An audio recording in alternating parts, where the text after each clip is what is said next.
विद्यार्थी मित्रांनो, आपण हे ट्रान्झॅक्शन घेतलं होतं ज्यात ट्रेड डिस्काउंट आणि कॅश डिस्काउंट दोघी सोबत आले होते. तर आपण माल खरेदी केला तर असं ट्रान्झॅक्शन आपण घेतलं होतं. आता अजून ट्रान्झॅक्शन आपण याचे घेऊ. आपला हा आजचा व्हिडिओ आहे 51 नंबर 51 नंबरचा हे ट्रान्झॅक्शन आहे, व्हिडिओ आहे. तर बघा, आता आपण ट्रेड डिस्काउंट आणि कॅश डिस्काउंट दोघी सोबत आहेत असे ट्रान्झॅक्शन आपल्याला बघायचे आहेत. तर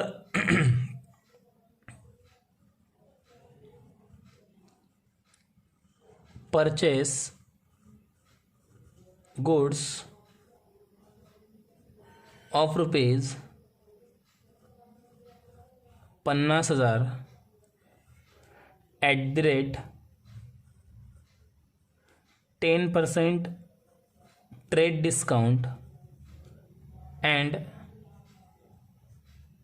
5% cash discount.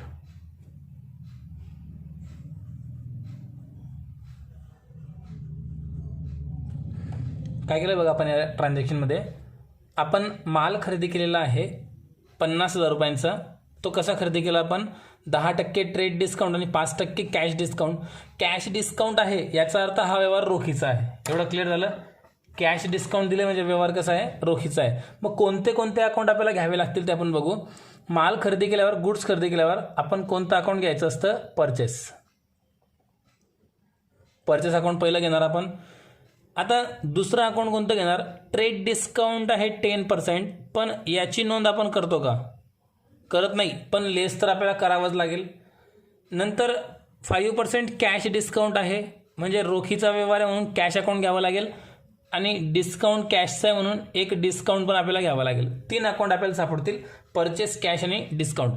आता याच्यापैकी परचेस म्हटलं म्हणजे नियम कोणता लागेल? नॉमिनलचा. कॅशला नियम लागेल रिअलचा. डिस्काउंटला नियम लागेल नॉमिनलचा. ओके, आता बघू आपण डेबिटला कोणते आणि क्रेडिटला कोणते येतील. परचेस म्हटलं म्हणजे आपला नॉमिनलमध्ये एक्सपेन्सेस आहे, डेबिटला येईल. त्यानंतर कॅश. आता माल खरेदी केल्यावर कॅश कम्स इन की गोज आउट? तर कॅश आपल्याकडनं जाईल, गोज आउट आहे म्हणून त्याला क्रेडिट करणार.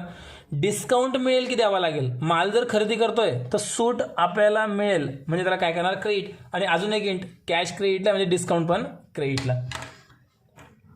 इतकं क्लिअर झाल्यानंतर आपल्याला एंट्री करण्याआधी डिस्काउंटची अमाऊंट सगळी आपण काढून घेऊ, जेणेकरून आपल्याला क्वेश्चन सॉल्व्ह करताना थोडं इझी जाईल. थोडंसं कॉम्प्लिकेटेड इथं आहे की तुम्हाला ट्रान्झॅक्शनचं वर्किंग नोट करावं लागतं. जसं आपण मागच्या क्वेश्चनला बघा, हे ते डिस्काउंट काढले होते, हे लेस केलं होतं, मग एंट्री केली होती. आपल्याला ट्रान्झॅक्शनचं कॅल्क्युलेशन करावं लागेल, पण आता कसं करणार तर बघू आपण. सगळ्यात पहिले ट्रेड डिस्काउंट आणि कॅश डिस्काउंट दोघी जर सोबत आले असतील तर अगोदर काय लेस करतो आपण? Trade discount.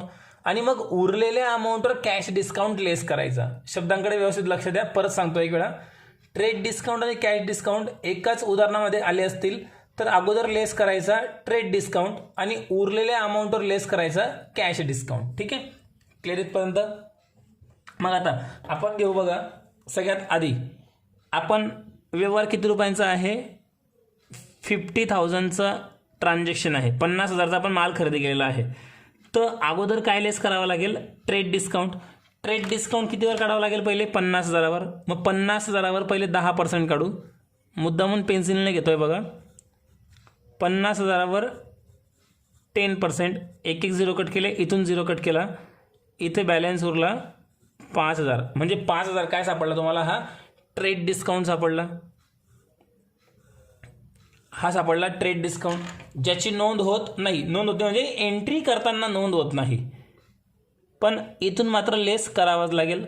याची एंट्रीमध्ये नोंद होत नाही, पण अमाऊंटमधून मात्र लेस करावा लागेल. 50,000मधून 5,000 लेस केला ट्रेड डिस्काउंट.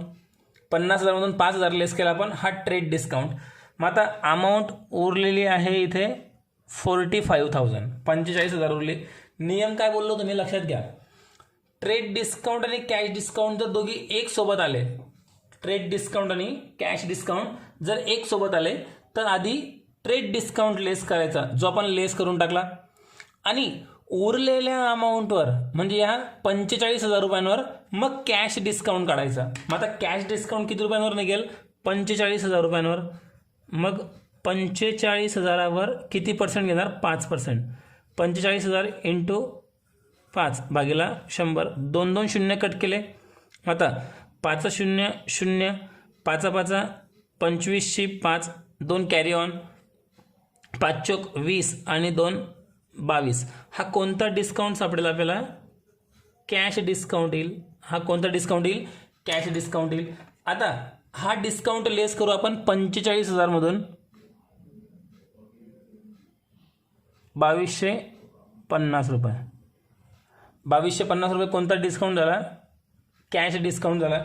मग 45,000 मधून 2,250 रुपये जर लेस केले तर इथं बॅलन्स उरेल 42,750. लेस करून बॅलन्स उरतोय 42,750. आता कोणत्या कोणत्या अमाऊंटची नोंद होईल लक्षात घ्या. बघा मी इथे समजलं होतं, ट्रेड डिस्काउंटची नोंद होते का? बिलकुल नाही होत. ट्रेड डिस्काउंटची नोंद होत नाही. तर या 5,000ची जर नोंद नाही झाली तर 50ची पण नोंद नाही होणार, कारण व्यवहार इथून सुरू होईल 45,000 पासून. मग आता इथून ह्या सर्व नोंदी आपल्याला करायच्या आहेत. आता एंट्री काय होईल? एंट्री तर आपल्या समोर आहे. डेबिट कोणाकोणाला करणार आहेत आपण? परचेसला डेबिट होईल, कॅशला क्रेडिट होईल आणि डिस्काउंटला क्रेडिट होईल. मग आता पहिले एंट्री करतो.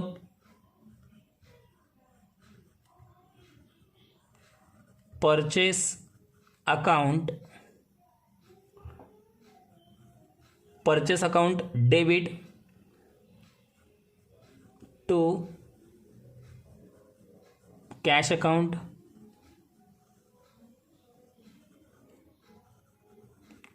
To discount received account. मग आता बघा अमाऊंट कोणती कोणती घेणार? परचेसच्या ठिकाणी डायरेक्ट किती अमाऊंट येईल? फक्त आता 45,000 अमाऊंट येईल. 50 येणार नाही, कारण 50,000 मधून ट्रेड डिस्काउंट 5 लेस झाला. मग उरलं ट्रान्झॅक्शन फक्त 45,000 पासून नोंद होईल, कारण 5,000ची जर नोंद होत नाही तर 50ची पण नोंद नाही होणार. हे क्लिअर करा. यानंतर कॅश. आता कॅश अमाऊंट आपण किती देणार? 42,750. मग 42,750 आणि डिस्काउंटची अमाऊंट 2,250. क्लिअर आहे? हे झालं एंट्री कंप्लीट. नॅरेशन लिहू. Bing goods purchase @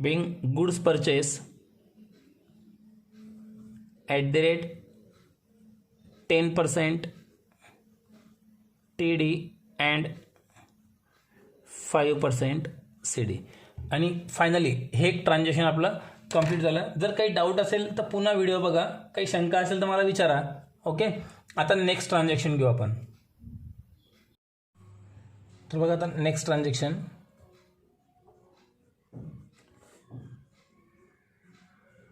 sold goods of rupees 30,000 @ 5%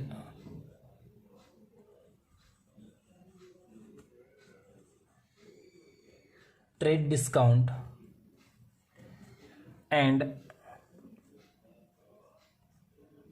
10%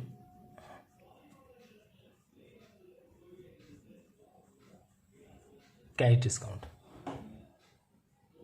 आता बघा आपण इथे माल विकलेला आहे. Sold goods of rupees 30,000 @ 5% trade discount and 10% cash discount. व्यवहार रोखीचा आहे, उधारीचा आहे, कशावर समजेल? कॅश डिस्काउंट आलेला आहे म्हणजे व्यवहार कसा झाला? रोखीचा झाला. माल विकला आहे आपण. माल विकला असेल म्हणजे पहिला अकाउंट कोणता सापडेल? सेल्स. याला नियम लागेल नॉमिनलचा, कॅशला नियम लागेल रिअलचा आणि डिस्काउंट द्यावा लागेल. डिस्काउंटला नियम लागेल नॉमिनल अकाउंटचा. माल विकला म्हणजे डिस्काउंट द्यावा लागणार आहे. इथे बघा आता सोल्ड गुड्स म्हटल्यानंतर आपण माल विकला आहे तर आपला इन्कम आहे. इन्कमला आपण क्रेडिट करणार. कॅश येईल म्हणून कॅशला डेबिट होऊन जाईल. डिस्काउंट मिळेल की द्यावा लागेल हे सगळ्यात महत्त्वाचं आहे. हे तुम्हाला समजलं पाहिजे. एक तर हिंट आपल्याकडे आहे की कॅशला जर डेबिट झालं डिस्काउंटला डेबिट होईल, पण कशामुळे डेबिट झालं ते पण समजून घेतलं पाहिजे तुम्ही. तर माल जर आपण विकतोय, जेव्हा जेव्हा आपण माल विकणार तेव्हा आपण विक्रेता आहोत, म्हणजे आपल्याला सूट द्यावी लागेल कस्टमरला. जेव्हा आपण सूट देणार तेव्हा तो आपला एक्सपेन्सेस आहे म्हणून त्याला डेबिट करा. ह्या कारणामुळे तो डेबिट झाला. कॅश डेबिटला आला म्हणून डिस्काउंट डेबिटला नाही. तर रिझन लक्षात घ्या. ही फक्त एक हिंट आहे की कॅश डेबिटला म्हणून डिस्काउंट डेबिटला. मेन रिझन काय आहे की आपण सूट देतोय, डिस्काउंट देतोय, तर आपला एक्सपेन्सेस आहे म्हणून ते डेबिटला आलेलं आहे. बाकी हे फक्त तुम्हाला हिंट समजण्यापुरतं मी दिलेलं आहे की कॅश डेबिटला म्हणून डिस्काउंट डेबिटला आहे. आता लक्षात घ्या, नियम परत सांगतोय. ट्रेड डिस्काउंट आणि कॅश डिस्काउंट जर दोघी एक सोबत जर एका ट्रान्झॅक्शनमध्ये आले असतील तर अशा वेळेला आधी लेस करायचा ट्रेड डिस्काउंट आणि मग उरलेल्या अमाऊंटवर, लक्षात घ्या, उरलेल्या अमाऊंटवर लेस करायचा कॅश डिस्काउंट. मग आता बघा अमाऊंट किती आहे आपण डिस्काउंट अगोदर काढू, नंतर मग एंट्री आपण करणार. डेबिट कोणाला होईल, क्रेडिट कोणाला होईल आपल्या समोर आहे. सेल्सला क्रेडिट होईल, कॅशला डेबिट होईल, डिस्काउंटला डेबिट होईल. तर लक्षात घ्या 30,000 रुपये अमाऊंट आहे, त्यावर 5% ट्रेड डिस्काउंट काढू. ट्रेड डिस्काउंट 1500 येईल. आता माझी प्रॅक्टिस असल्यामुळे तोंडी मला समजतं आहे की 1500 येईल. कसे आले हे पण समजून सांगतो. साईडला डिस्काउंट काढतोय बघा. 30,000 रुपयांवर 5% जर काढायचे असतील, 2 झिरो कट झाले, 2 झिरो कट झाले, 3 5 15, 1500 रुपये हा काय सापडला आपल्याला, ट्रेड डिस्काउंट सापडला. ट्रेड डिस्काउंट सापडला 1500 रुपये. मग डिस्काउंट अगोदर काय होऊन जाईल, टोटल अमाऊंटमधून 1500 रुपये लेस. कोणता डिस्काउंट आहे, ट्रेड डिस्काउंट आहे, तो काय होऊन जाईल अगोदर लेस होऊन जाईल. 30,000 मधून 1500 जर लेस झाले तर बॅलेन्स उरतोय आपल्याकडे 28,500. आता लक्षात घ्या ट्रेड डिस्काउंट जर आहे तर ती नोंद होत नाही, म्हणून 30,000ची पण नोंद नाही होणार. उदाहरण कुठून सुरू होईल आता, 28,500वरनं, हे लक्षात घ्या. आता पुढचं जे डिस्काउंट 10% आहे ते कितीवर निघेल, 28,500वर. मग 28,500 रुपयांवर जर 10% जर काढायचे असतील तर इथून हे शून्य कट झाले, बॅलेन्स उरला 2850. आणि 2850 हे काय सापडलं तुमचं, कॅश डिस्काउंट सापडलं. ही आली अमाऊंट कॅश डिस्काउंटची. कॅश डिस्काउंटची अमाऊंट पण सापडली. लेस करू पहिले आपण इथून 2850 जी कॅश डिस्काउंटची अमाऊंट आहे ती अमाऊंट पहिले इथून काय करून टाका, लेस करून टाका. कितीमधून लेस करणार, 28,500 मधून 2850 रुपये लेस करणार. इथे जर हे लेस केले तर बॅलेन्स उरला पाहिजे 25,650. तुम्ही वजाबाकी करून बघून घ्यायची. मी तोंडी फास्ट करतोय प्रॅक्टिस असल्यामुळे, तुम्ही व्यवस्थित चेक करून घ्यायचं आहे. इथपर्यंत आल्यानंतर आता आपल्याला एंट्री करणार. एंट्री करताना लक्षात घ्या तुम्हाला नियम माहिती असले पाहिजे की ट्रेड डिस्काउंटची नोंद होत नाही. मग 1500ची नोंद जर नाही होणार तर 30,000ची पण नोंद नाही होणार. ठीक आहे, म्हणजे इथून नोंद सुरू होईल 28,500 पासून. डेबिट कोणाला करणार आहे, कॅशला. Cash account debit.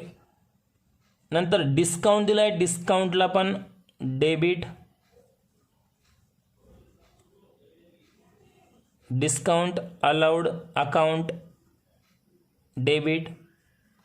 To sold म्हणजे सेल्स अकाउंटला क्रेडिट. आता अमाऊंट घेऊ 28,500. सॉरी, कॅशची अमाऊंट आहे 25,650. थोडं करेक्शन करायचं आहे. कॅश फक्त किती मिळणार आहे, 25,650. डिस्काउंटची अमाऊंट आहे 2850 आणि सेल्सची अमाऊंट येईल 28,500. आणि ही एंट्री कंप्लीट झाली. नॅरेशन घेऊ.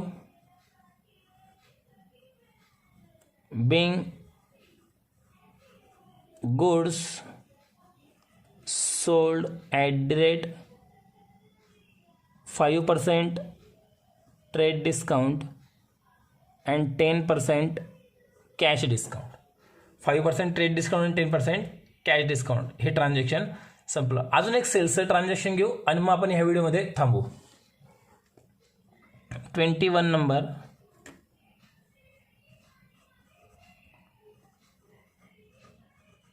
Sold goods to Ramesh of rupees 10,000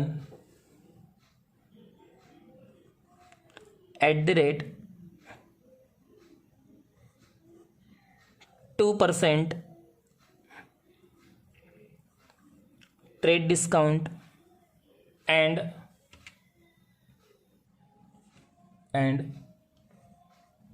2%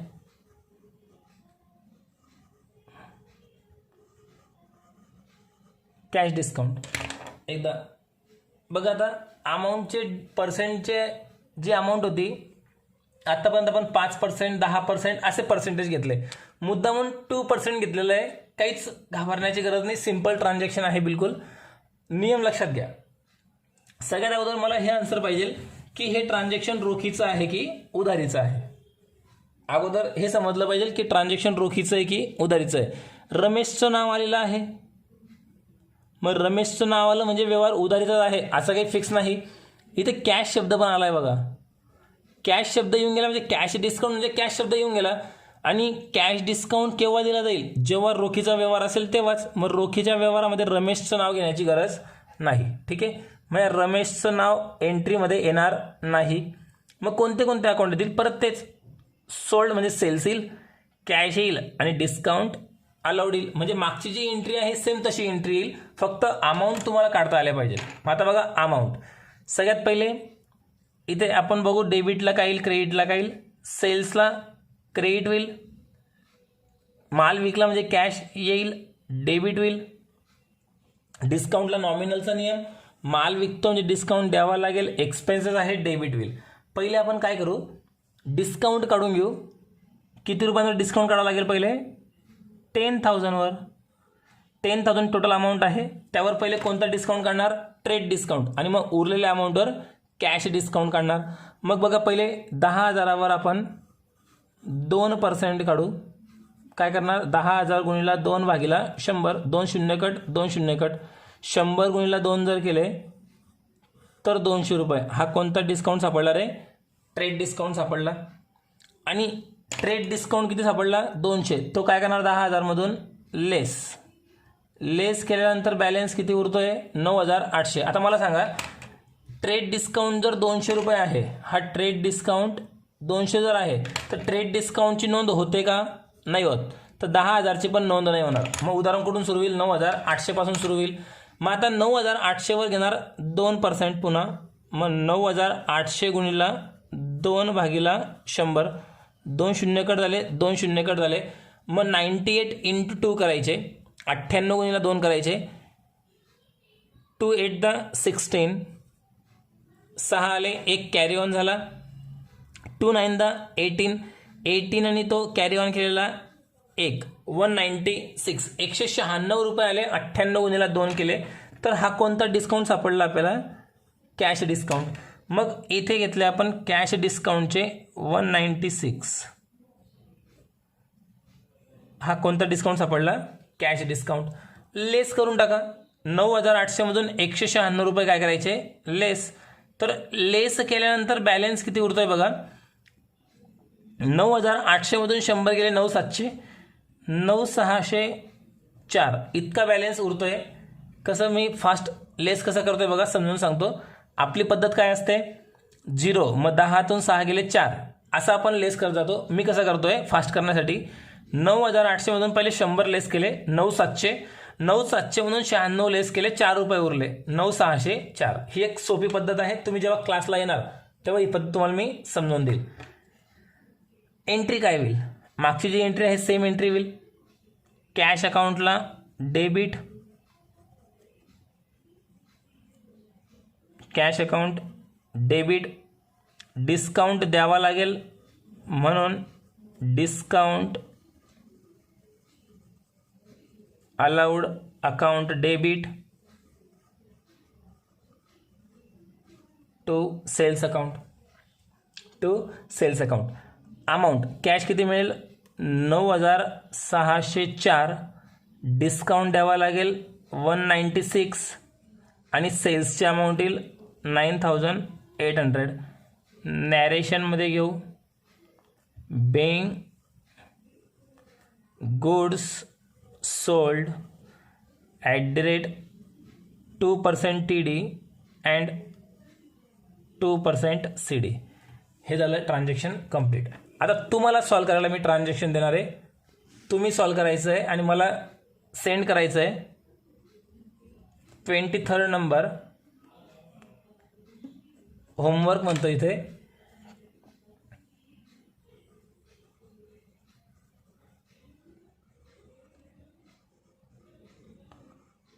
purchase goods of rupees 40,000 at the rate 10% trade discount and 10% cash discount. नंतर 24 number sold goods of rupees 20,000 at the rate 2% trade discount and 2% cash discount. व्यवस्थित question लिहा आणि मला send करा. मी ते बघा शॉर्टमध्ये CD आणि TD लिहिलं आहे. तुम्हाला कॅशच्या खाली अंडरलाईन करावी लागेल, कॅशच्या खाली अंडरलाईन करावी लागेल. म्हणून तुम्ही कॅश शब्द पूर्ण व्यवस्थित लिहा, मग तुम्हाला ट्रान्झॅक्शन समजतील. ओके.